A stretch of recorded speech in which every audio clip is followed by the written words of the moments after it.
Hello again, watch friends. Welcome back. For many people, a watch is something more than a tool which tells the time. It's a way of expressing their personality. We all have our own likes and dislikes. So what turns you on? No, I'm not talking about fast cars, fast women, and that weed that's now legal in about a half dozen states in the Union. No, I'm talking about watches. What turns you on about a particular watch? Is it the dial? Maybe it's the hands or the brand itself. For me, it's often the movement, but I also like unique or very special lugs. Perhaps you enjoy unusual watches, or possibly the overall quality and gestalt of the piece. Here are just a few examples of watch aspects that could conceivably be a turn-on. The dial is the face of the watch, and clearly the first thing you notice. What exactly is it about a dial that can be so striking? There are so many colors, textures, material, and designs.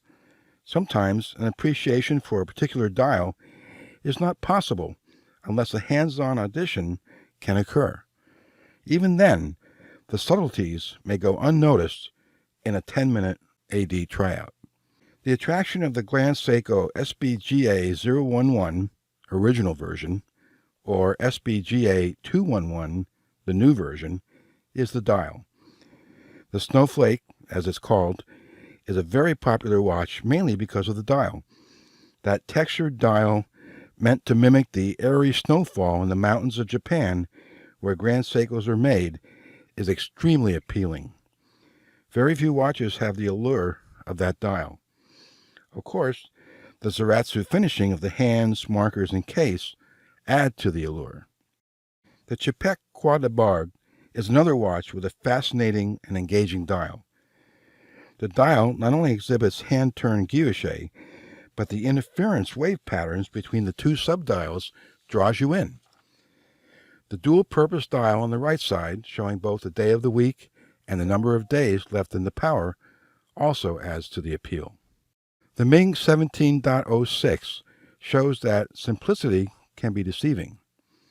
The copper dial is said to offer a clean and restrained modern form with a classical color scheme.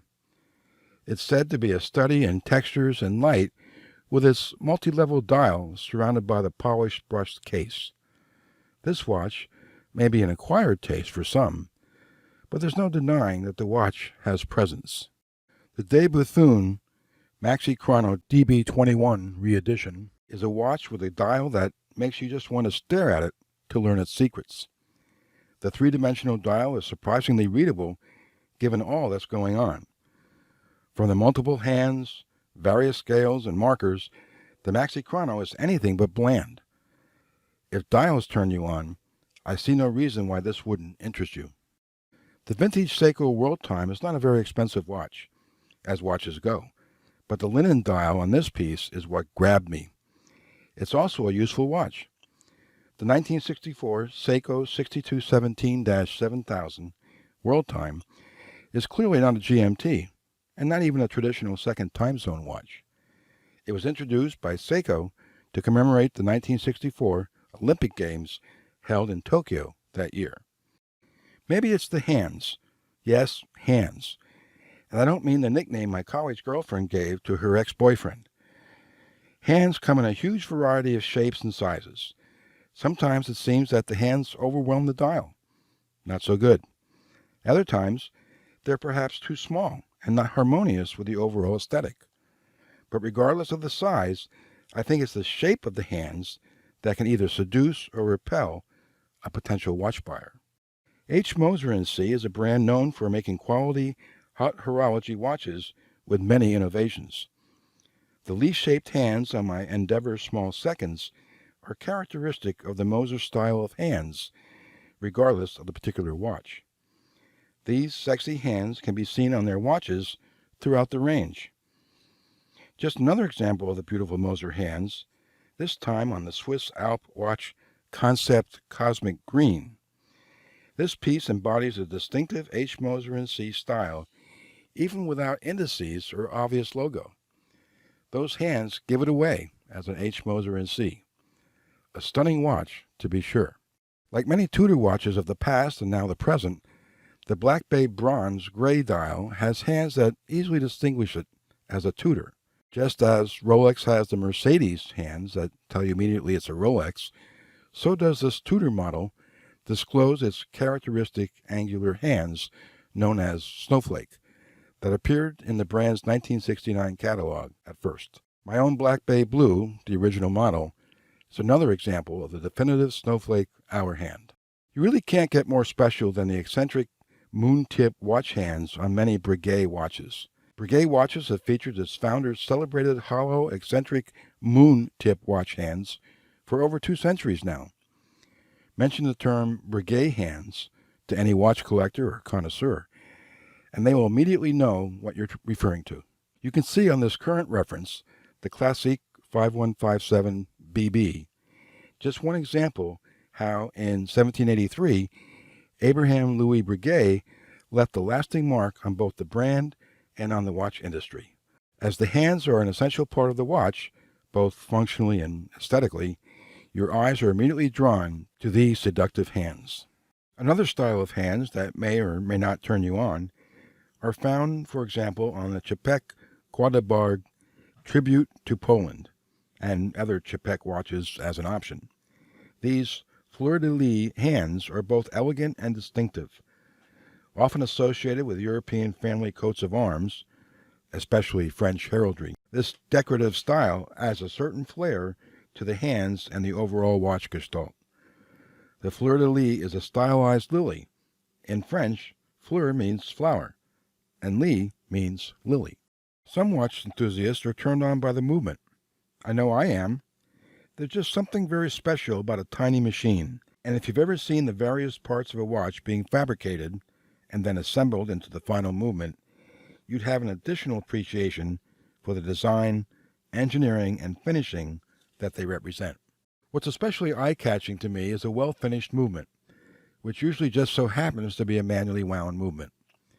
Seeing the care given to bevel, polish, and hand-engrave a movement is amazing. And knowing that it takes hours and hours of artisans to do the work, well, it's easy to understand why these pieces are considered to be high and exceptional horology. When talking about curiosity, Albert Einstein was reported as saying, "He who no longer pauses to wonder and stand wrapped in awe is as good as dead. His eyes are closed." How can you not be curious about how these miniature marvels work? Seeing an excellent, well-finished, elaborate movement makes you want to figure out how it works. One such movement is the caliber L043.8 on the A. Lange & Söhne Zeitwerk date. As attractive as the Zeitwerk watch is, or how eye-catching the dial is, it's the movement that moves me. A manual wound movement, fortunately, so that you can see its mechanical beauty through the display caseback without a rotor blocking the view. This caliber contains 516 parts and a constant force escapement that handles 2 tasks. As a remonteur device, it powers the balance with a uniform amount of force for the entire running duration and delivers the once-a-minute impulse for switching the 3-disc jumping numerals display. Also visible are the engraved ratchet wheel and the filigreed remontoire bridge. Lange makes many exceptional movements, and this is surely a good one.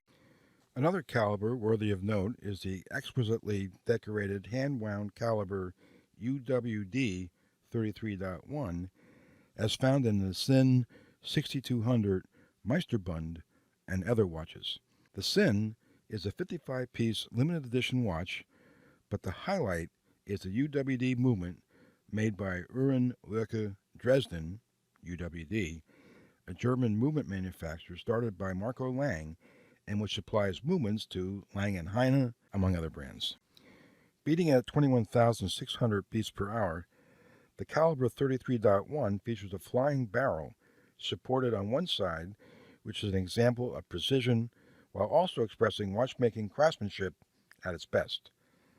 All parts of the nickel-silver movement are exquisitely decorated, and plates and cocks have matte, diamond-planed edges. The design provides a special visual allure of the movement and gives a clear view of the 6-shank gear train.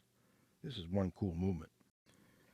There are other great looking movements from many brands, and another one I like is the caliber 115 in the Oris Big Crown Pro Pilot X.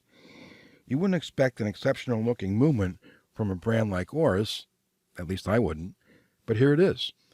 The Pro Pilot X aviation watch has an attractive skeletonized dial, but the movement is equally a work of mechanical art. The Oris Big Crown Pro Pilot X caliber 115 is powered by a skeletonized in-house developed caliber with a 10-day power reserve and an Oris patented nonlinear power reserve indicator on the dial that shows the power remaining with greater accuracy as the time to rewind the watch approaches. This 240-hour power reserve is fueled by a mainspring coiled in a single oversized barrel, which is visible at 12 o'clock. I would be remiss if I did not mention the unique movement on one of my Grail watches, the Lang & Heine Georg. There's no arguing that the Georg is a beautiful watch. I would love to have one someday. But the movement, the manual winding caliber 8, really steals the show. The German handcrafted caliber has a 55-hour power reserve and an open architecture that displays the beautiful miniaturized mechanics. Beating at an unusually low 18,000 beats per hour, the movement exposes its finely finished golden wheels, levers, and springs. Bridges and cocks with dome tops and large polished stone countersink capture and reflect the light in almost every viewing angle. The different forms and materials combine with the contrast of polished and matted surfaces to give the movement depth and a fascinating geometry. I don't think I've seen anything quite like it. And sometimes, rarely perhaps, an extremely nicely finished movement can be found in an unexpected watch. Such is the case with the Maurice Lacroix masterpiece Rectangulaire Petite Seconde. I confess, I'm a real movement junkie.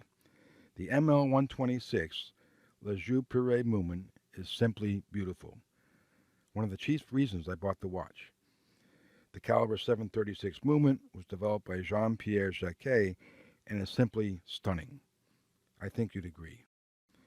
I think another turn-on are the lugs. Lugs, you ask?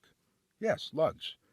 Look at these Seiko lugs from the 6245-5000 1970s era Seiko chronometer, and tell me they're not sexy. The shape is almost sensuous. The lugs are integrated with the case, but still stand out on their own. Now look at these lugs on the Patek Philippe 5172G chronograph.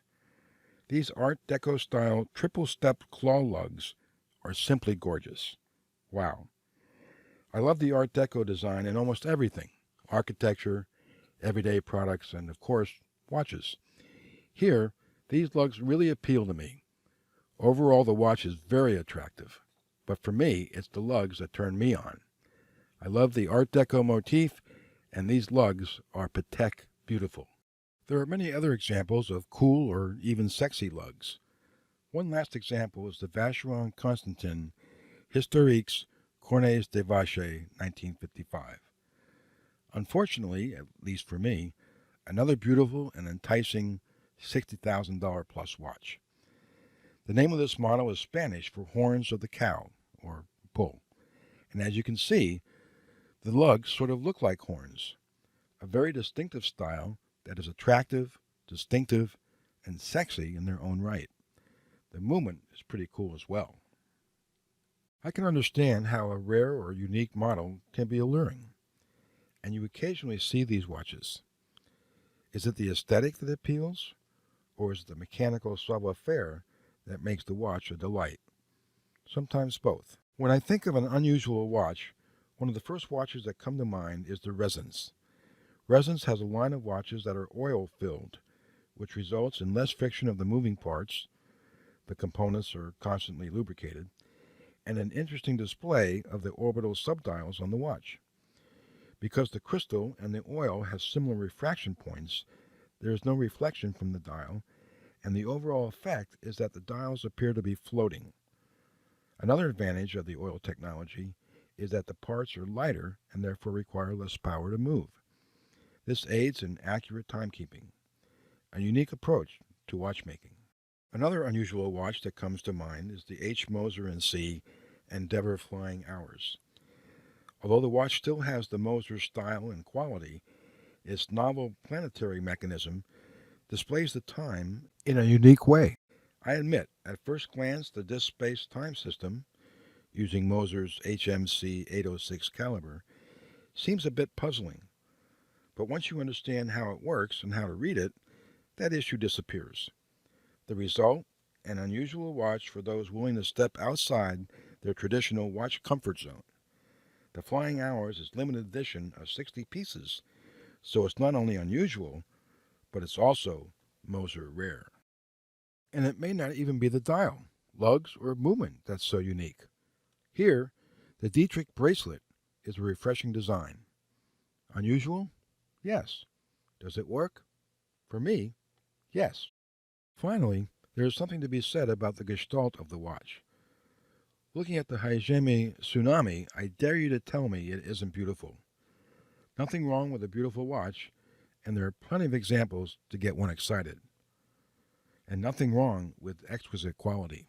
To me, the Gestalt of the Hermes Arco Chrono is light, almost airy.